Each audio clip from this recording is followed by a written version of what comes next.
Un jour de 1942, un Français de plus de 70 ans quitte Beijing à vélo. Sur son porte-bagages se trouvent des médicaments qu'il s'apprête à livrer à une base de la résistance anti-japonaise. En 1913, Bussière, âgé de 41 ans, arrive en Chine.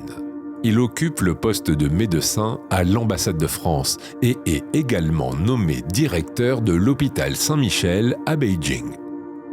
En 1937, à l'âge de 65 ans, le docteur Bussière tire sa révérence, sans se douter que le monde est au bord du précipice.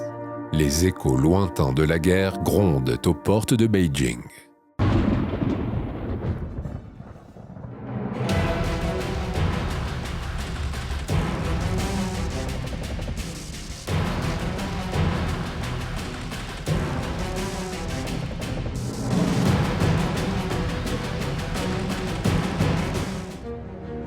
Le 30 juillet 1937, au matin, bravant le danger, Bussière accompagne l'attaché militaire français qui part observer le front. En arrivant à Wanping, ils sont tombés sur une femme effondrée au milieu de la route, pleurant à chaudes larmes. À ses côtés, un jeune homme gisait, immobile et ensanglanté. Bussière a sauté de la voiture. Le jeune homme respirait encore faiblement. Avec l'aide de l'attaché militaire, il a transporté le corps au bord de la route et en un éclair, il a ouvert sa trousse de secours et entamé des soins d'urgence, malgré les balles et les obus qui fusaient autour d'eux. Fin juillet 1937, catastrophe nationale. Beijing tombe aux mains des envahisseurs japonais. Mais, dans l'ombre, la résistance s'organise. Abrités par les collines de l'Ouest, les patriotes se rassemblent à la base secrète de Pingchi et se préparent à une contre-attaque. Les combats sont souvent sanglants.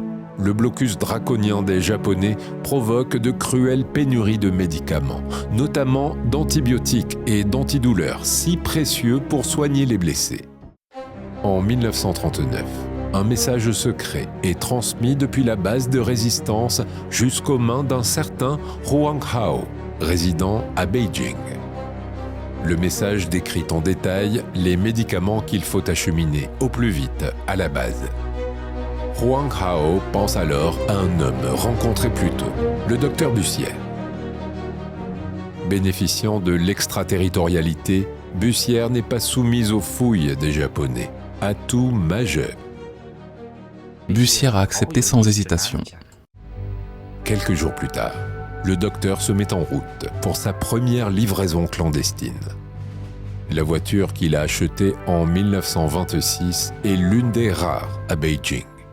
Lorsque Bussière est arrivé au poste de contrôle japonais de la porte Sigemen, au volant de sa voiture arborant une plaque d'immatriculation diplomatique, les soldats japonais ont immédiatement reconnu le célèbre docteur, ancien directeur respecté de l'hôpital français, résidant dans une villa des collines de l'Ouest. Ils l'ont laissé passer sans difficulté, se contentant d'un signe de la main. 3 jours plus tard, cette précieuse cargaison sauve de nombreuses vies sur les tables d'opération des forces de résistance. Fort de ce succès, un canal durable est créé, acheminant des médicaments et du matériel avancé de Beijing jusqu'à la base secrète.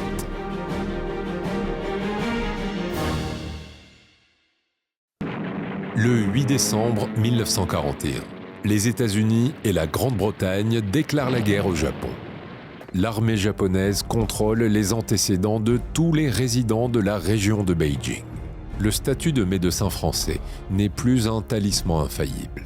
L'essence, un produit stratégique, devient de plus en plus difficile à se procurer, rendant la voiture du docteur inutilisable. Il prend alors le vélo. À l'époque, Bussière avait déjà plus de 70 ans. Il lui fallait parcourir plus de 40 km à vélo pour livrer des médicaments. C'était un trajet épuisant qui lui prenait presque toute une journée. On voyait souvent dans les collines de l'Ouest un vieil homme à la moustache blanche, pédalant vigoureusement à travers des routes sinueuses au crépuscule. L'année 1942 est particulièrement difficile pour la résistance anti-japonaise. La Chine et les Alliés ont ouvert une ligne de transport aérien, traversant l'Himalaya, connue sous le nom de route de la Bosse. Cette route transporte une grande quantité de fournitures militaires destinées à la lutte contre le fascisme japonais. Elle sera un atout pour triompher.